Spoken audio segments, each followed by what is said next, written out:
ஜப்புன்னு முன்னாடி உட்காந்துருக்கீங்க. பின்னாடி உட்காந்துருக்கு. நாங்களாம் கஷ்டமாங்க.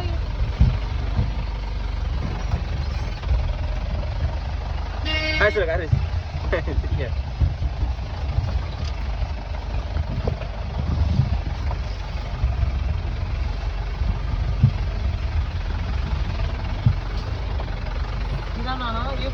சரியா போனோம் மேடம். இது மவுண்ட் தான் மேடம். நம்ம இன்னும் போகணும் கொஞ்சம் தூரம் கூட.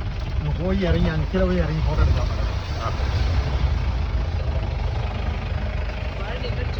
ஆமாம் நின்றுடுச்சு. இங்கெல்லாம் அவ்வளோதான், லைட்டாக பெய்யும் நிற்கும் பெய்யும் நிற்கும் அவ்வளோதான். ரொம்ப குளியாக இருக்கு. அவங்க நிற்கிறாங்க பாருங்க, அவங்க போகணுமா?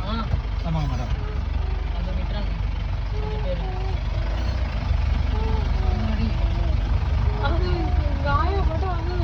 வாந்தி எடுத்துட்டு இருப்பாங்க கன்ஃபார்மாக. அதே மாதிரி தான் வாந்தி எடுக்கிற கேஸ்லாம் இங்கே வேலைக்கே ஆகாது. ஆனால் இந்த மாதிரி என்னாச்சுங்க மேடம்? இல்லை இல்லை